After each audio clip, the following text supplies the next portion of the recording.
Hello, everyone, and welcome to this edition of the Las Vegas Retail Wire, where we look at a brief snapshot of things affecting the retail sector in the Las Vegas Valley. And we have with us today Bob Ybarra from CBRE's Capital Markets Debt and Structured Finance Group. Hi, welcome, Bob.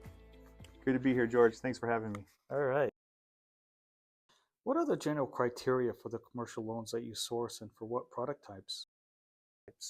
Well, I guess it could be depending on the team ultimately, but our team likes to handle and work on more middle market type execution. We're talking the 10 to the 50 million, 10 to 75 million in terms of deal size, but we're doing deals lower than that as well, in the $5 million range, because we have some life insurance companies and some correspondent lenders that we want to make sure that we continue to feed on a going forward basis.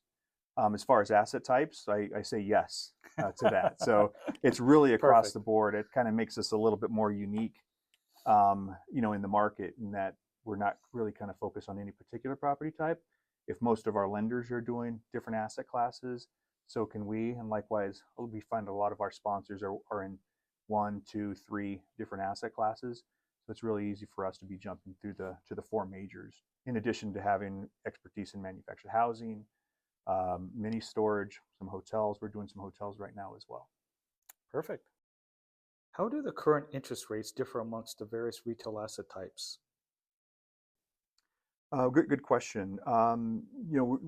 Most of the lenders are really kind of working and wanting to do grocery anchored shopping centers. And so that's going to end up being your best priced loans that are out there.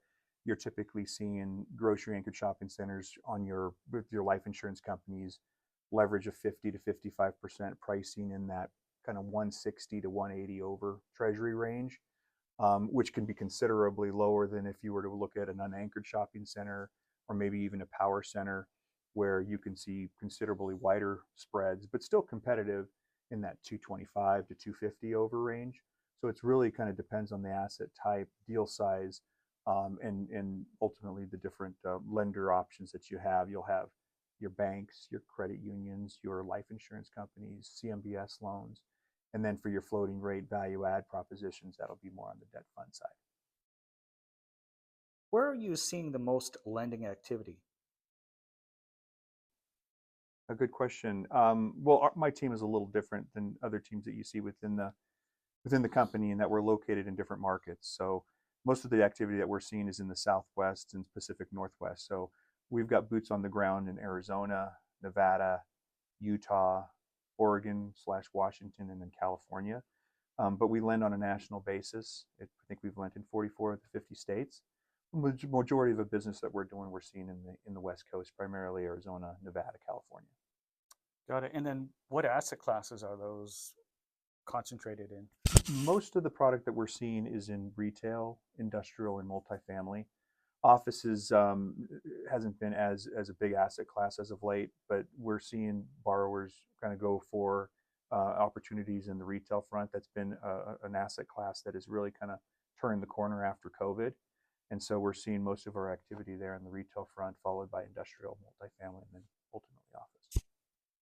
Last question for you. So, Apple or Android? Oh man, well, I got trapped into the Apple family. You've joined the dark side. I joined the dark side. It's such a closed system, right? But I love my phone, so I guess I'm an Apple guy. I wish I had a little bit more freedom to kind of jump between the two, but I'm Apple.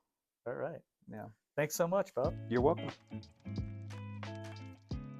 And thank you, everyone, for tuning in to this brief look into the capital markets. And should you have any questions, please feel free to reach out. Thank you.